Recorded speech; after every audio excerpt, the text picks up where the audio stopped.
আজ মহাশিবরাত্রিতে ভক্তের ভিড় বর্ধমান মোটা শিব মন্দিরে। মহাশিবরাত্রি বা শিবরাত্রি হচ্ছে একটি গুরুত্বপূর্ণ হিন্দু ধর্মীয় উৎসব।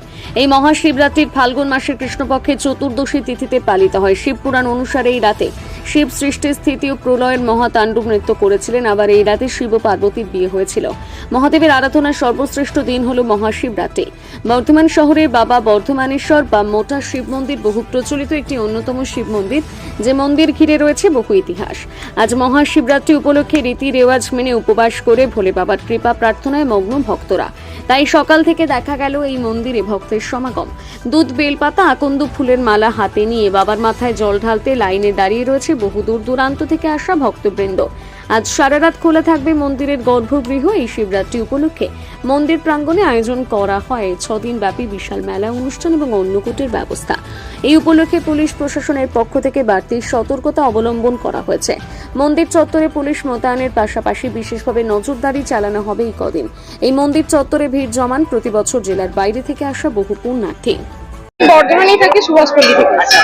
বাবা বর্ধমানেশ্বর শিব মন্দিরে আসা হয় প্রত্যেক বছর আসি, মা আর আমি আসি। কেন এখানে ঐতিহ্যটা এখানে আসা এখানে আগে তো আমাদের শুধু বর্ধমানেশ্বর বলে না, 108 মন্দিরে ভীষণ জাগ্রত, তাই প্রত্যেক বছর এখানে আসা হয়। এত মোটা শিব বা কোথাও দেখেছো? না, আমি আমাদের বর্ধমানে হচ্ছে হাইস্ট, আমাদের বর্ধমানে হাইস্ট, এইটাই একটা আভিজাত্য পূর্বপুরুষ হয়ে আসছে।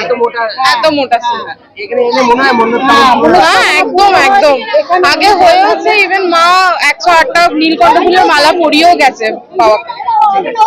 আমি বর্ধমান থেকে এসেছি। এখানে ঐতিহ্য কি রয়েছে যার জন্য এখানে আসতে হয় জল ঢালতে? আস্থা। এত এত মোটা শিব বা এত বাবা এত কোথাও দেখেছো? না, এইটাই আছে।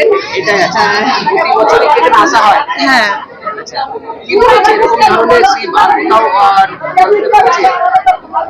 এখানেই আছে, কিন্তু আর কোথাও তো জানি না, বাট এখানে আস্থা আছে, তাই আসি প্রত্যেক বছর। ভারতবর্ষে এটা নাম করেছে। হ্যাঁ, কি নাম আপনার? প্রিয়া।